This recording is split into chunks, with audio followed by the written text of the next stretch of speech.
Occasion ఏదైనా location ఎక్కడైనా తెలుగువారి వేడుక అంటే ఆలివ్ మిఠాయి ఉండాల్సిందే. విజయవాడ నగరాన్ని గ్రేటర్ విజయవాడగా మలచాలంటే ఏం చేయాలి? అలానే అమరావతి స్వరూపాన్ని బట్టి ఇప్పుడున్నటువంటి నగర స్వరూపం అమరావతికి సరిపోతుందా? గ్రేటర్ విజయవాడ తరహాలో అమరావతిలో కూడా ఏమైనా మార్పులు వచ్చే అవకాశం ఉంటుందా? ఒకసారి విశ్లేషించేటువంటి ప్రయత్నం చేద్దాం. గతంలో ప్రభుత్వం ఇచ్చినటువంటి కొన్ని పాయింట్స్ ఇందులో చాలా కీలక పాత్ర పోషిస్తున్నటువంటి పరిస్థితి ఉంది. ఆ అంశాలను దృష్టిలో పెట్టుకుని చూస్తే కనుక గతంలో రాష్ట్ర ప్రభుత్వం ఇచ్చినటువంటి కొన్ని ప్రణాళికల్ని ఇప్పుడు మనం పరిశీలించాల్సినటువంటి పరిస్థితి చాలా క్లియర్గా కనిపిస్తుంది. ఇది గతంలో అమరావతి నగరం 50 ఇయర్స్ తర్వాత ఏ విధంగా రూపాంతరం అంటే 2050లో ఏ విధంగా రూపాంతరం చెందుతుందనే దాన్ని సిఆర్డిఏ పరిధిలో అమరావతి, విజయవాడ, గుంటూరు నగరం అన్నీ కలిసిపోయినటువంటి ఒక మహానగర స్వరూపంగా అప్పట్లో మాస్టర్ ప్లాన్కి సంబంధించినటువంటి ప్రణాళికలు డిపిఆర్లు రూపొందించేటువంటి సందర్భంలోనే ప్రస్తావించారు. అందులోనే ఒక ఇంట్రెస్టింగ్ పాయింట్ ఉంది. ఆ విషయాన్ని కూడా ఒకసారి మనం విశ్లేషిద్దాం. A mega city with in the central planning area అనేటువంటి మాటను ఇందులో మెన్షన్ చేశారు. అదేంటంటే the proposal restructures the capital region into 8 planning areas by combining the existing mandal boundaries. Figure 6.8 illustrates the planning areas in detail. The capital city along with Vijayawada and Mangalagiri are expected to grow as twin cities and later merge as mega city అని చెప్పని అప్పట్లోనే ఒక ప్రణాళికని సిద్ధం చేశారు. The mega city, the growth of the mega city is contained within the inner ring road that passes through the central planning area. So ఈ central planning area ఏదైతే core capital area అన్నారో దానికి సంబంధించినటువంటి ప్రణాళిక. అలానే various business parks and industrial clusters will serve the employment needs with in the central planning area. కాబట్టి mega city అనేటువంటి ప్రణాళిక ఇప్పుడు మళ్ళీ చర్చలోకి వచ్చింది. ఈ మెగా సిటీ ప్రణాళికని కనుక అమలు చేయాలంటే గ్రేటర్ విజయవాడ ఎందుకు కావాలి? ఎందుకంటే విజయవాడ స్వరూపాన్ని కేవలం ఒక చిన్న నగరంగా మాత్రమే చూడకుండా దీన్ని గ్రేటర్గా దీని పరిధిని విస్తరిస్తే మొత్తంగా ఇన్నర్ రింగ్ రోడ్డు పరిధిలోకి ఇది రావడానికి అవకాశం ఉంటుంది అనేటువంటి ప్రణాళికను అప్పుడు సిద్ధం చేశారు. ఆ క్రమంలోనే ఈ చర్చ ఇప్పుడు నడుస్తుంది.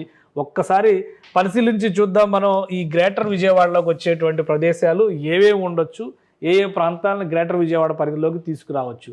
గ్రేటర్ విజయవాడని ఏర్పాటు చేసేటువంటి క్రమంలో ఒక షార్ట్ లిస్టెడ్ డాక్యుమెంట్ని అధికారులు సిద్ధం చేశారు. దానికి సంబంధించినటువంటి కొంత ఇన్ఫర్మేషన్ మనకు వచ్చింది. ఆ ఇన్ఫర్మేషన్ ఈ విధంగా తయారు చేస్తే కనుక మొత్తం ఏరియా పరంగా చూస్తే 416 స్క్వేర్ కిలోమీటర్ల ఏరియాగా మారబోతుంది విజయవాడ వైశాల్యం. ప్రస్తుతం విజయవాడ పరిస్థితి 61, 62 మధ్యలో మాత్రమే ఉంటుంది. 62, 61 స్క్వేర్ కిలోమీటర్స్ పరిధిలో మాత్రమే ఉన్నటువంటి ప్రదేశం. ఇది ఏకంగా 416 స్క్వేర్ కిలోమీటర్లకు పెరిగేటువంటి అవకాశం ఉంటుంది. ఇక పాపులేషన్ సెన్సస్ ప్రకారం చూస్తే 2001 లెక్కల ప్రకారం ఇక్కడ 15,93,663 మంది జనాభా ఉన్నట్టుగా అంచనా వేస్తున్నారు. కానీ 2025 ఫిబ్రవరి నాటికి ఈ పెరుగుదల రేటు ప్రకారం చూస్తే 21,05,000 మంది ఇక్కడ నివసిస్తున్నట్టుగా అంచనా వేస్తున్నారు అధికారులు. సో ఈ నేపథ్యంలో విజయవాడ మున్సిపల్ కార్పొరేషన్ ఇందులో ఏమేమి యాడ్ అవబోతున్నాయి? First number 1 Vijayawada municipal corporation ప్రస్తుతం ఉన్నటువంటి 61.88 స్క్వేర్ కిలోమీటర్ల వైశాల్యం కలిగినటువంటి విజయవాడ నగరం ఈ గ్రేటర్ విజయవాడలో ప్రధాన భాగం కాబోతుంది. దాంతోపాటు మిగిలినటువంటి ప్రదేశాలను కూడా ఒకసారి విశ్లేషిద్దాం. ఇది పెనమలూరు మండల పరిధిలో ఉన్నటువంటి గ్రామాలు లేదా ప్రాంతాలు ఒకసారి చూద్దాం. ఇది పెనమలూరు మండలంలో పెనమలూరు గ్రామం వస్తుంది. అలానే పోరంకి ఇది తాడిగడప మున్సిపాలిటీలోకి వచ్చేటువంటి ప్రాంతం. ఇక్కడ మున్సిపాలిటీలు ఇవన్నీ కూడా ఒకసారి గమనించాల్సింది ఏంటంటే మహానగరాలలాగా చూస్తానికి అవకాశం ఉండదు. 5 కిలోమీటర్లలో ఒక చిన్న పట్టణం డెవలప్ అయినటువంటి పరిస్థితి కోస్టల్ బెల్ట్లో ఎక్కువగా ఉంటుంది. కాబట్టి తాడిగడప ఒక మున్సిపాలిటీ, అందులో ఉన్నటువంటి ప్రాంతాలు పోరంకి, తాడిగడప, అలానే పెదపులిపాక, యనమల కుదురు ఇవన్నీ కూడా తాడిగడప పరిధిలోకి వచ్చేటువంటి కానూరు, ఇవన్నీ పెనమలూరు మండల పరిధిలో ఉన్నటువంటి ప్రాంతాలు. ఇవన్నీ కూడా మెర్జ్ అయ్యేటువంటి అవకాశం ఉంటుంది ఈ గ్రేటర్ విజయవాడ అనేటువంటి కాన్సెప్ట్ని కనుక రాష్ట్ర ప్రభుత్వం ఆమోదిస్తే. అలానే రెండవ అంశంగా మనం చూడాల్సింది మరొకటి మూడవది అంటే విజయవాడ మున్సిపల్ కార్పొరేషన్ తర్వాత పెనమలూరు మండలం మొత్తంగా విలీనం అవుతుంది అనుకుంటే తర్వాత విజయవాడ రూరల్ పరిధిలో ఉన్నటువంటి ప్రాంతాలు నిడమానూరు, ఎనికేపాడు, ప్రసాదంపాడు, రామవరప్పాడు, నున్న, పాతపాడు, ఫిర్యాది, నయనవరం, అలానే Ambapuram, Jakkampudi including newly formed YSR గ్రామ పంచాయత్. వైఎస్ఆర్ గ్రామ పంచాయత్ అని ఒక పంచాయతీని ఏర్పాటు చేశారంటే దాంతో సహా జక్కంపూడి అందులో కలుస్తుంది. అలానే షబడ, వేమవరం, తాడేపల్లి, ఇక్కడ విజయవాడ రూరల్ పరిధిలోకి వచ్చేటువంటి మండలాలు ఇవి పైదూరుపాడు, తర్వాత రాయనపాడు, గొల్లపూడి, ఇందులో న్యూలీ ఫార్మ్డ్ రామరాజ్యనగర్ గ్రామ పంచాయతీ అది కూడా ఇందులోనే కలుస్తుంది. విజయవాడ రూరల్ పరిధిలో ఉన్నటువంటి గ్రామాలు లేదా ప్రాంతాలు ఇవి. ఇక ఇబ్రహీంపట్నం పరిధిలో ఉన్నటువంటి ఇబ్రహీంపట్నం మండలం పరిధిలో ఉన్నటువంటి గుంటుపల్లి, యాలప్రోలు, కొండపల్లి, పార్ట్ ఆఫ్ కొండపల్లి. కొండపల్లి పూర్తిగా రాదు, కొంత భాగం ఇందులోకి వస్తుందని చెప్పని అంచనా వేస్తున్నారు. అంటే 3 మండలాలు కనిపిస్తున్నాయి, ఒక మున్సిపల్ కార్పొరేషన్ కనిపిస్తుంది.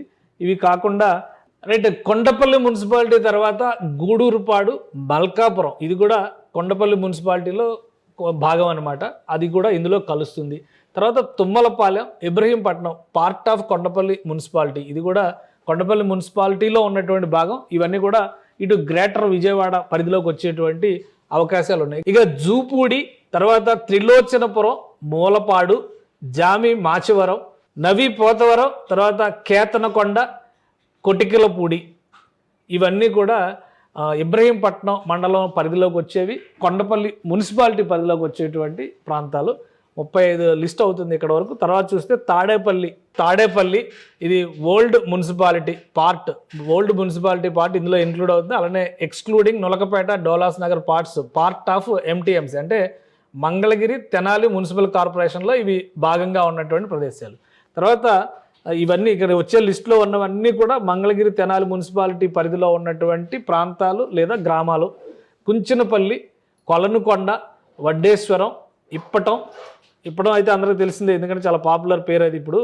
తర్వాత గుండిమేడ including hamlet village of Prathuru, ఇవన్నీ కూడా తెనాలి, మంగళగిరి, తెనాలి మున్సిపల్ కార్పొరేషన్లోకి వచ్చేటువంటి ప్రాంతాలు అవన్నీ ఇందులో కలుస్తాయి. ఇక చిర్రావూరు కూడా ఇందులోనే కలుస్తుంది. చివరిది మంగళగిరి మండలం పరిధిలో ఉన్నటువంటి నోతక్కి, పెదవడ్లపూడి, ఆత్మకూరు, మంగళగిరి, చిన్నకాకాని ఇవన్నీ ప్రస్తుతం ఎంటీఎంసీ అంటే మంగళగిరి, తెనాలి కలిపి ఒక మున్సిపాలిటీగా వ్యవహరిస్తున్నారు. ఆ municipal corporation Mangalagiri, Tenali municipal కార్పొరేషన్లో ఇవన్నీ భాగమైన ఇవన్నీ కూడా గ్రేటర్ విజయవాడ పరిధిలోకి వచ్చేస్తాయి. అంటే ఇవి కృష్ణానదికి యువతల పక్క ఉంటాయి, విజయవాడ నగరం అవతల పక్క ఉంటుంది. అంటే గుంటూరులో భాగస్వామ్యం అనుకుంటూ చెప్పుకుంటే కనుక విజయవాడ నగరం కృష్ణ, గుంటూరు రెండు చోట్ల కూడా విస్తరించేటువంటి అవకాశం ఉంటుంది గ్రేటర్ విజయవాడ అనేటువంటి కాన్సెప్ట్ని యాక్సెప్ట్ చేస్తే. సో ఇక ఇందులో చూస్తే కనుక 354.78 చదరపు కిలోమీటర్లు యాడ్ అవుతుంది అదనంగా విజయవాడ నగరంతో కలిపి చూసుకున్నప్పుడు. పాపులేషన్ పరంగా చూస్తే కనుక ఇప్పుడున్న అంచనాల ప్రకారం 8,72,000 మంది అదనంగా కలుస్తున్నట్టుగా మనం చూడాల్సి ఉంటుంది. అంటే విజయవాడ కార్పొరేషన్ మినహాయించి ఈ లెక్క చూస్తే కనుక ఈ రెండు క్లబ్ చేస్తే సో ఇది మొత్తంగా మ్యాప్. అయితే ఇందులో అసలు టోటల్గా గ్రేటర్ విజయవాడ పరిధిలోకి ఎంత వైశాల్యం, ఎంత పాపులేషన్ వస్తుంది అనేది ఇక్కడ క్లియర్గా నెట్ టోటల్ ఇచ్చారు అధికారులు. సో ఆ నెట్ టోటల్ ప్రకారం చూస్తే కనుక ప్రస్తుతం ఉన్నటువంటి విజయవాడ మున్సిపల్ కార్పొరేషన్ పరిధి ఇది, ఇప్పుడు కొత్తగా యాడ్ చేయాలనుకుంటున్నటువంటి పరిధి ఇది. ఈ మొత్తం కలిపితే కనుక 416.66 స్క్వేర్ కిలోమీటర్స్గా చదరపు కిలోమీటర్లుగా మారుతుంది దీని వైశాల్యం. ఇక ప్రస్తుత జనాభా 10,34,000 చూపిస్తున్నారు. పెరుగుతున్నటువంటి జనాభా ఇవన్నీ కలుపుకొని చూస్తే కనుక 20 లక్షలకు పైగా చేరేటువంటి అవకాశం ఉంది. 21,05,000 అనేటువంటి లెక్క కనిపిస్తుంది. ఇది గ్రేటర్ విజయవాడకు సంబంధించినటువంటి సమగ్ర స్వరూపం.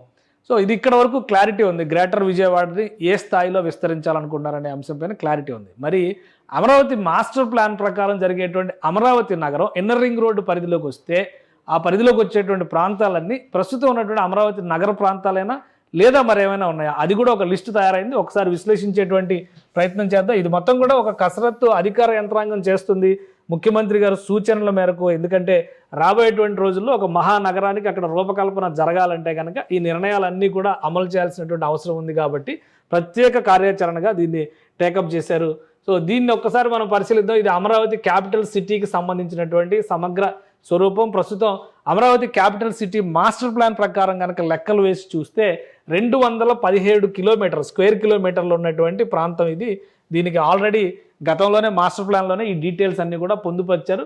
ఇక పాపులేషన్ సెన్సెస్ 2011 లెక్కల ప్రకారం చూస్తే కనుక 102,000 మంది ఉన్నారు. ప్రొజెక్టెడ్ అంటే గ్రోత్ రేటు ప్రకారం ఎంత అయ్యి ఉండొచ్చు ఫిబ్రవరి 2025 నాటికని చూస్తే 186,000 మంది పెరిగారు. మన ఫెర్టిలిటీ రేటు చాలా తక్కువగా ఉందని చంద్రబాబు నాయుడు గారు అన్నారు కాబట్టి ఇక్కడ 10 సంవత్సరాలు దాదాపు 14 సంవత్సరాలు లెక్క తీసినప్పటికీ కూడా కేవలం 86,000 మంది పెరిగి ఉండొచ్చు అని ఆ రేషియో ప్రకారం చెప్తున్నారు. యాక్చువల్ ఫిగర్స్ కావు ఇవి, జనాభా లెక్కల సేకరణ జరిగిన తర్వాత ఆ క్లారిటీ వస్తుంది. సో ఇది అమరావతి నగర స్వరూపానికి సంబంధించినటువంటి అంశం. ఇక ఇందులో 29 గ్రామాలని గుండెలు బాదుకుంటూ ఉన్నారు కదా, ఇప్పుడు ఆ 29 గ్రామాల లెక్కే మనం ఒకసారి చూడాల్సినటువంటి పరిస్థితి ఉంటుంది. ఒకసారి అది కూడా మనం పరిశీలిస్తాం. ఈ 29 గ్రామాల ముఖ చిత్రం ఏంటి, వైశాల్యం ఏంటి, అదంతా కూడా ఇందులో పొందుపరిచారు ఈ జాబితాలో. మొదటిది Lingayapalem including hamlet villages of Modugalankapalem. So ఇక్కడ ఎక్కువ పాలెంలు, గూడెంలు అనేవి గిరిజన ప్రాంతాల్లో చూస్తున్నాయి. ఇక్కడ ఎక్కువ పాలెంలు కనిపిస్తున్నాయి మనకి. లింగాయపాలెంలో ఒక మోదుగలంకపాలెం దాన్ని కూడా కలుపుకుని ఇంక్లూడ్ చేస్తున్నారు. తర్వాత ఉద్దండరాయనపాలెం పూర్తిగా ఉంటుంది. ఇదంతా కూడా తుళ్ళూరు మండలంలోకి వచ్చేటువంటి ప్రదేశాలు. ఇవన్నీ కూడా Malkapuram, Velagapudi, Nelapadu, Sakhamuru, Ainavolu, Mandadam including hamlet village of Tallayapalem. So ఇవన్నీ కూడా కొన్ని గ్రామాల లెక్క క్లియర్గా ఇచ్చారనమాట మండలాల వారీగా. వెంకటాయపాలెం, ఈ పేర్లు ఎప్పుడు విన్నట్టు వెంకటాయపాలెం అంటే ఇప్పుడు వెంకటేశ్వర స్వామి గుడి కట్టారు అక్కడ. మందడం దగ్గర అంటే ఇప్పుడు వెలగపూడి వెనక పక్కన వచ్చేటువంటి ప్రదేశం ఇది. వెంకటపాలెం, అలానే వెంకటపాలెంలోనే గుడి కట్టారు. అనంతవరం, ఇక్కడ పాపులర్ వెంకటేశ్వర స్వామి గుడి ఉంది అక్కడ. డెక్కెళ్ళు, తుళ్ళూరు, దొండపాడు, పిచ్చికలవానిపాలెం, అబ్బరాజుపాలెం, తర్వాత బోరుపాలెం, ఇక్కడ రాయపూడి, కొండబరాజుపాలెం, ఇవన్నీ కూడా తుళ్ళూరు మండలంలోకి వచ్చేటువంటి ప్రదేశాలు. అమరావతి మాస్టర్ ప్లాన్లో భాగంగా నగర ప్రాంతాలుగా గుర్తించినటువంటి ప్రాంతాలు. ఇక తాడేపల్లి ప్రాంతంలో ఉన్నటువంటి కొన్ని గ్రామాలు కూడా ఇటు ఈ పరిధిలోకి వస్తున్నాయి. అవి ఉండవల్లి, పెనుమాక, తాడేపల్లి మున్సిపాలిటీలో నొలకపేట, డోలాస్ నగర్ అనేటువంటి ప్రదేశాలు కూడా ఈ జాబితాలోకి వస్తున్నాయి. అలానే మంగళగిరి మండలం పరిధిలో ఉన్నటువంటివి చూస్తే కనుక Krishnayapalem, Nidamarru, Koragallu including hamlet villages of Neerukonda కూడా ఇందులో కలుస్తుంది. తర్వాత Navuluru including hamlet villages of Errabalem and Bethapudi, ఇవి కూడా కలుస్తున్నాయి. సో ఇది ప్రస్తుతం కోర్ అమరావతి మాస్టర్ ప్లాన్లో చెప్పినటువంటి ప్రాంతాల జాబితా. అవన్నీ కూడా ఇన్నర్ రింగ్ రోడ్డు పరిధిలోకే వస్తాయి. ఈ జాబితాలో లేనివి ఇన్నర్ రింగ్ రోడ్డు పరిధిలోకి వచ్చేవి కూడా ఒక 2-3 ప్రాంతాలు ఉన్నాయి. అవి తుళ్ళూరు మండలం పరిధిలోకి వచ్చేటువంటి ప్రాంతాలు. పెదపరిమి, వడ్డమాను తర్వాత హరిశ్చంద్రాపురం, ఈ 3 ప్రాంతాలు కూడా villages which are located inside the proposed inner ring road but not in the part of capital area అనమాట. అంటే ఇవి క్యాపిటల్ ఏరియాలో చెప్పకపోయినా కానీ క్యాపిటల్ని ఆనుకుని ఉన్నటువంటి గ్రామాలు, ఇవి కూడా ఇందులో కలిసేటువంటి అవకాశం ఉంది.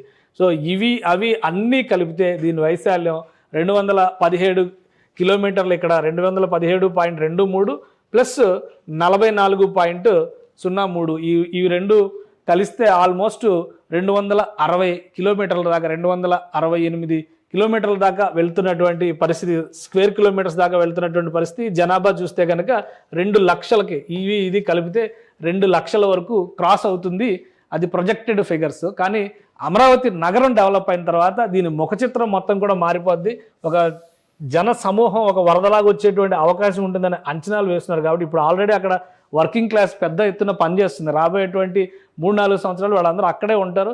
కొంతమంది స్థిరపడవచ్చు, కొంతమంది సొంత ప్రాంతాలకు వెళ్ళొచ్చు, కొంతమంది సొంత ప్రాంతాలతో కనెక్షన్స్ ఉంచుకుంటూనే ఇక్కడ ఉపాధి మార్గాలు వెతుక్కునేటువంటి అవకాశం కూడా ఉంటుంది. కాబట్టి ఎటు నుంచి ఎటు చూసినా కానీ విజయవాడ నగరం నుంచి వచ్చేటువంటి గ్రేటర్ విజయవాడ నగరం నుంచి లెక్కేసుకుని చూసుకునేటువంటి క్రమంలో వచ్చేటువంటి ఒక 20 లక్షల జనాభా, ఇక్కడ నగరంలో ఇక్కడ డెవలప్ అయ్యేటువంటి క్రమంలో వచ్చేటువంటి 2 లక్షలు ప్లస్ ఎడిషనల్గా రాబోయేటువంటి జనం, ఇవన్నీ కలిపి చూస్తే కనుక 25 లక్షలకు తగ్గకుండా ఈ మొత్తం గ్రేటర్ విజయవాడ, గ్రేటర్ అమరావతి అంటే ఇన్నర్ రింగ్ రోడ్డు పరిధిలో ఉన్నటువంటి ప్రాంతాల్లో ఇక్కడ జరిగేటువంటి అవకాశం ఉంటుంది. సో ఆ ప్రణాళికకి అనుగుణంగానే ఈ ఇన్నర్ రింగ్ రోడ్ అనే దాన్ని టేకప్ చేయడం ఒక మార్గం. గ్రేటర్ పేరుతో అటు అమరావతిని, విజయవాడని ప్యారల్గా డెవలప్ చేయడం, ఔటర్ రింగ్ రోడ్లో భాగంగా 3 నగరాలని భాగం చేయడం, అంటే ఒక మెగా సిటీ ప్రణాళికని అమలు చేయడానికి దశల వారీగా స్టెప్ 1, స్టెప్ 2, స్టెప్ 3 ఈ విధంగా ఒక ప్రణాళికని రాష్ట్ర ప్రభుత్వం సిద్ధం చేస్తుంది. ఇన్నర్ రింగ్ రోడ్డు ప్రణాళిక ఖచ్చితంగా టేకప్ చేస్తారు. అది కేంద్ర ప్రభుత్వం నుంచి నిధుల అవసరం లేకుండా, రాష్ట్ర ప్రభుత్వం పైసా ఖర్చు పెట్టకుండా ప్రైవేటు భాగస్వామ్యంతో ఎలా నిర్మించాలనేటువంటి కసరత్తు జరుగుతున్నట్టుగా సమాచారం ఉంది. దానిలో తొలి అడుగుగా ఆల్రెడీ గ్రేటర్ గుంటూరు పైన వర్కౌట్ జరిగింది. ఇప్పుడు గ్రేటర్ విజయవాడ పైన కూడా ప్రణాళికబద్ధమైనటువంటి చర్చ జరుగుతోంది. వీటన్నిటికీ క్లారిటీ అతి త్వరలోనే వచ్చే అవకాశం కనిపిస్తోంది. సుమన్ టీవీలో మీ పర్సనల్ అండ్ బిజినెస్ ప్రమోషన్స్ కోసం కింది నెంబర్కి కాంటాక్ట్ చేయండి.